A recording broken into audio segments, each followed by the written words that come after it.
আমার আশা কি কখনো পূর্ণ হবে না বিদ্যাপতি? আর না দাদা, এবার তোমার রাজা ইন্দ্রদুম্নের সম্মুখে প্রকট হওয়া উচিত। সুভদ্রা ঠিকই বলেছে কৃষ্ণ। রাজা ইন্দ্রদুম্ন তোমার পরম ভক্ত। তোমার ঐশ্বরিক সুগন্ধ রাজাকে আবিষ্ট করে রেখেছে। সে তোমার আগমনের ইঙ্গিত পাচ্ছে, তবু দর্শন পাচ্ছে না। এ এক ভক্তের চরম যন্ত্রণা। আর কত পরীক্ষা নেবে তুমি ভক্তি? এবার তাকে দর্শন দাও।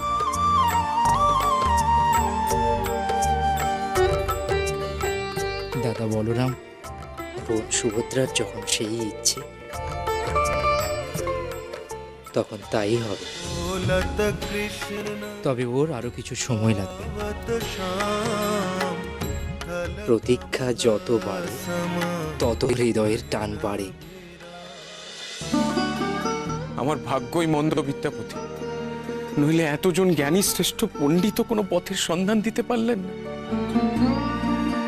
আমরা আমাদের সাধ্যমতো গণনা করার চেষ্টা করেছিলাম মহারাজ, কিন্তু কেন এমন ঘটনা ঘটছে তার স্পষ্ট ব্যাখ্যা আমরা দিতে পারছি না মহারাজ। হয়তো এটা এমন কোনো দৈবিক ঘটনা যার অর্থ আমাদের গণনার ঊর্ধ্বে। কোথা থেকে সুগন্ধ আসছে? নুপুর পায়ে কে হেঁটে বেড়াচ্ছে? মহারাজ, সত্যি বলছি, এর কোনো স্পষ্ট ইঙ্গিত আমাদের কাছে নেই। আমি জানি আপনারা আপনাদের মতো যথাযথ চেষ্টা করেছেন, তার জন্য আমি আপনাদের কাছে কৃতজ্ঞ। বিদ্যাপতি, তুমি এই জ্ঞানী শ্রেষ্ঠ পণ্ডিতদের উপযুক্ত পারিতোষিক দিয়ে বিদায় জানাও। মহারাজ,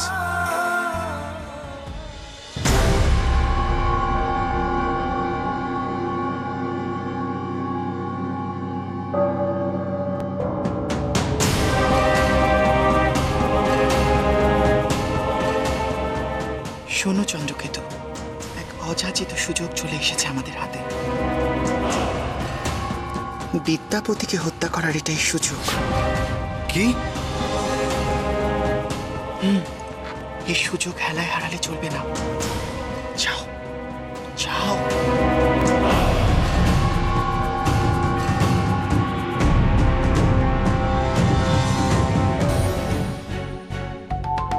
বিদ্যাপতি,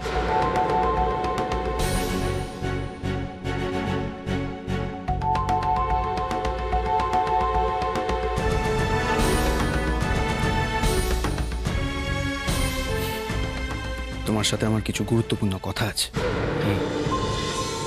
আমার মনে হয় মহারাজের এই সুগন্ধ পাওয়া আর নুপুরের শব্দ পাওয়ার কারণটা আমি বুঝতে পেরেছি। তাই নাকি? বলুন তাহলে।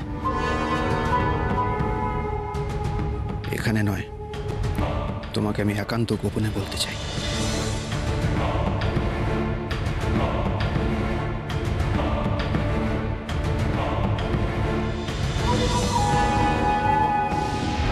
দেরি করো না দাদা, ইন্দ্রদুম্ন একেবারে ব্যাকুল হয়ে পড়েছে।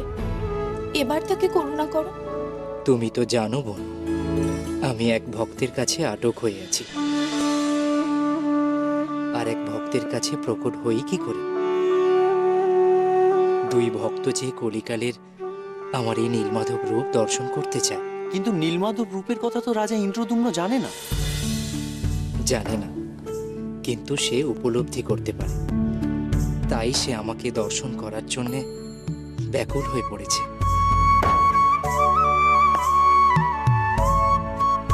বিশ্বাবসত তো উচিত নয় তোমার এই নীলমাধব রূপকে সব ভক্তদের কাছ থেকে আড়াল করে রাখা। গুহার দ্বার সমস্ত ভক্তদের জন্য খুলে দেওয়া উচিত সবর রাজে। না হলে যে কলিযুগে কেউ তোমার রূপের এই মহিমা জানবে না দাদা। তোমার কৃপা থেকে মানুষ বঞ্চিত হবে দাদা। সবই বুঝি বোন, কিন্তু কি করি? ভক্তের চোখ যখন ভক্তিতে অন্ধ হয়ে যায়, তখন ন্যায় অন্যায়ের বিচারবোধও হারিয়ে যায়। দেখোই না, ধর্মের নামে চারপাশে কত হানাহানি, কত কাটাকাটি। অথচ ধর্ম, সে তো হিংসা দূর করতে শেখায়। ভালোবাসা দিয়ে জগৎকে জয় করতে শেখায়। মানুষ শিখলো কই?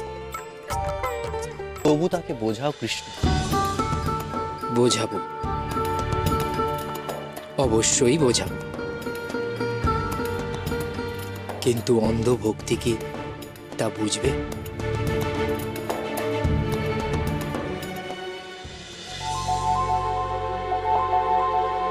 এসো বিদ্যাপতি, বিদ্যাপতি এসো।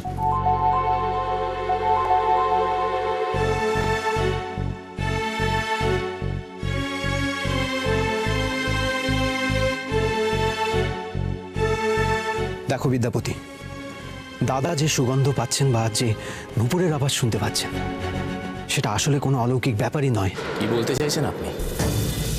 আমি বলতে চাইছি যে দাদা আসলে যেটা বলছে সেটা ঠিক নয়। মানে আপনি কি মহারাজকে মিথ্যেবাদী বলতে চাইছেন? তা কেন বলতে যাব? আমি বলতে চাই যে দাদা ধর্মপ্রাণ মানুষ, সব সময় ভগবত চিন্তা করেন, তাই অবচেতনে ঈশ্বরকেও উপলব্ধি করেন, সুগন্ধও শুকতে পান, নুপুরের আওয়াজও পান। কিন্তু একটা কথা ভেবে দেখো তুমি বিদ্যাপতি, আমরা কেউ কি কোনো গন্ধ পাই বা আওয়াজ শুনতে পাই? শুধুমাত্র দাদাই শুনতে পারেন। হয়তো সত্যি তাই হয়। ঈশ্বর তার মতো ধার্মিক মানুষকে ইঙ্গিত দেন। অযথা তাকেই কেন ইঙ্গিত দেবে? আমার তো মনে হয় মহারাজের মতো সরল সিধে মানুষকে পেয়ে কেউ তাকে বিভ্রান্ত করার চেষ্টা করছে, যাতে সে সব কিছু ছেড়ে সেই গন্ধের পিছনে যায় আর বিপদের মুখে পড়ে। কি বলতে চাইছেন আপনি? দেখো বিদ্যাপতি, তুমি খুব ভালো করেই জানো যে দাদার গুপ্ত শত্রুর কোনো অভাব নেই। এর আগেও দাদাকে হত্যা করার চেষ্টা করা হয়েছে। তাই এমন তো হতেই পারে যে কেউ বা কারা আড়াল থেকে তাকে গন্ধ শুকানোর চেষ্টা করছে, পায়ে নুপুর পরে হেঁটে তাকে বিশ্বাস করাচ্ছে যে সেই নুপুরের আওয়াজই ভগবানের। আপনি একদম ঠিক বলছেন চন্দ্রকেতু। বিষয়টা একেবারে অগ্রাহ্য করার মতো নয়। সেক্ষেত্রে মহারাজের নিরাপত্তা বেষ্টনী আরো কঠোর করতে হবে। তুমি ঠিক বলেছ বিদ্যাপতি, ঠিক বলেছ। আমার সবকিছু কেমন জানি অস্বাভাবিক লাগছে। তুমি মহারাজের সুরক্ষার দিকে আরো বেশি নজর দাও, আরো কঠোর করো। বিশেষ করে অন্দর মহলে, সেখানেই সব থেকে বেশি অরক্ষিত। কারণ তুমিও অন্দরে আসো না, আর আমিও আমার গর্ভবতী স্ত্রীকে নিয়ে সবসময় ব্যস্ত থাকি। তাই কখন কি ঘটে যায় কে বলতে পারে, বিশেষ করে রাতের অন্ধকারে।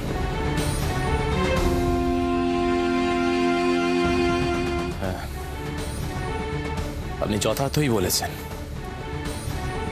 বিষয়টা সত্যি চিন্তায়। আমি দেখছি কি করা যায়।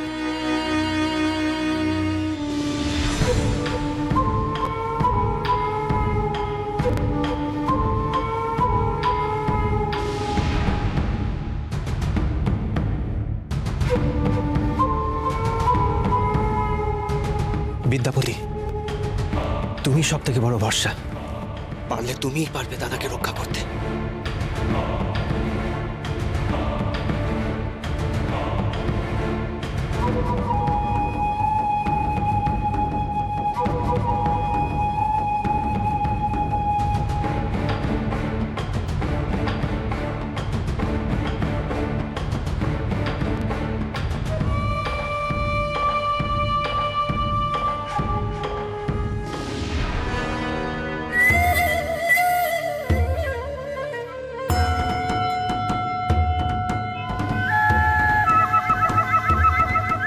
নিজেকে তুমি বেশি চালাক মনে করো না বিদ্যাপতি? মুখে যাই বলো না কেন, আমি নিশ্চিত তুমি আজ রাতে পাহারার ব্যবস্থা দেখতে অন্দরমহলে আসবেই। আজ রাতই হবে তোমার জীবনের শেষ রাত। কালকে সূর্যোদয় তুমি আর দেখতে পাবে না বিদ্যাপতি।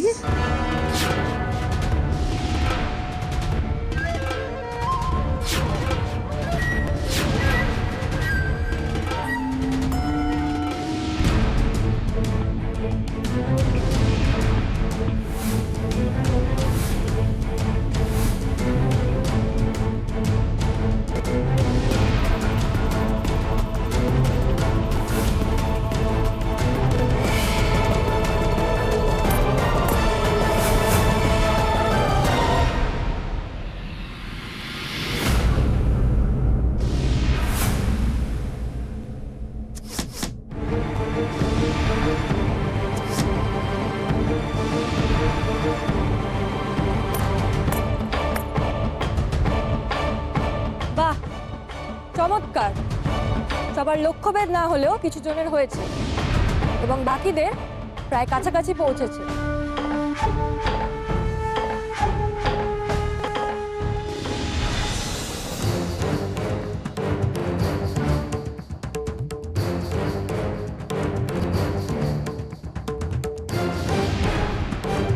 কি হলো ধর? ওসব তীর ছোড়া ঠোড়া আমার দ্বারা হবে না ললিতা। আর একটু হলে আমার হাতটা কেটে যাচ্ছিল। কেটে তো যায়নি গুঞ্জা, আর যদি একটু কেটেও বা যায় তাতে কি হয়েছে? রান্না করতে গেলে কাট কাটতে গেলে ওরকম প্রায়ই কাটে। আমরা কেউ ননির পুতুল নই গুঞ্জা।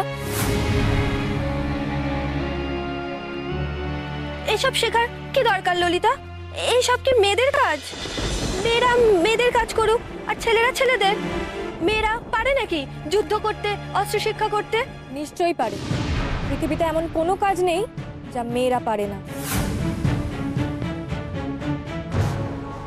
আর আমাদেরকে নিজেদের আত্মরক্ষার জন্যই এই সমস্ত কাজ শিখতে হবে।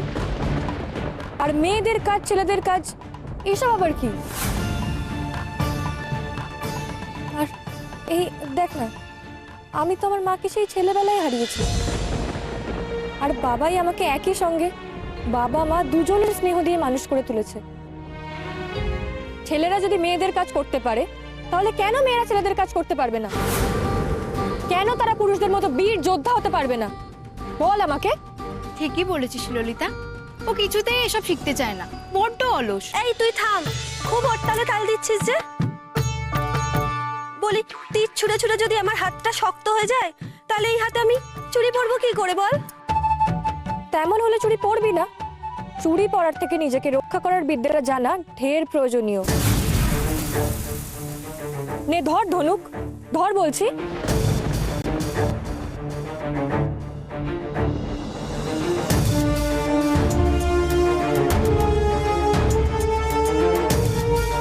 কাকটা এমন উঁচু করে রেখেছিস কেন গুঞ্জা? এইভাবে কেউ তীর চালায়?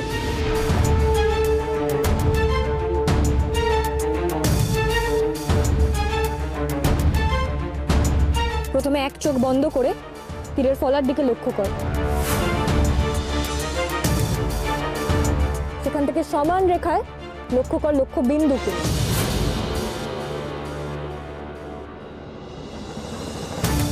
বেশ, এবার তীর নিক্ষেপ কর।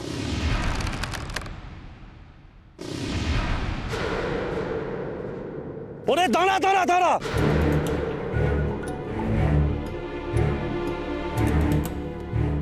শেষে কি কাকতাড়ুয়া ভেবে আমাকেই শেষ করে দিবি নাকি?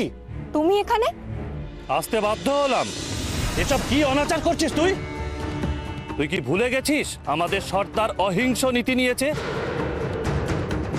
যার জন্য আমরা আমাদের পূর্বপুরুষের পেশা শিকার পর্যন্ত ত্যাগ করেছি? তাহলে তুই আবার নতুন করে অস্ত্র হাতে নিচ্ছিস? তুই কি নীলমাধবের নামে করা প্রতিজ্ঞা ভেঙে দিতে চাস? মহাপাতকী হবি তাহলে। নীল মাধবের নামে অস্ত্র ত্যাগ করেছে পুরুষেরা ভল্ল দাদা, মেয়েরা নয়। তাই পুরুষেরা অস্ত্র ত্যাগ করেছে বলে বাধ্য হয়ে অস্ত্র তুলে নিয়েছে মেয়েরা। আর সেই অস্ত্র তারা ব্যবহার করবে শুধুমাত্র আত্মরক্ষার জন্য। বরং আমরা নীল মাধবের নামে শপথ করছি, আমরা মেয়েরা সবরগ্রাম পাহারা দেব, রক্ষা করব সবরদের যে কোনো বিপদ আপদ থেকে। তাই সকলে বলো, জয় নীল মাধবের জয়! জয় নীল মাধবের জয়!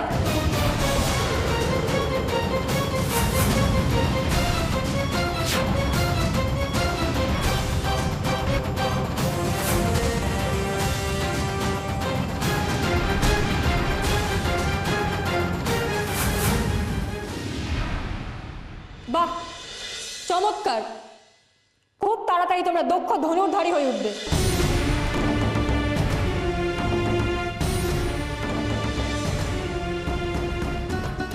আবার তৈরি হও। এই অপমানের শোধ আমি নেব।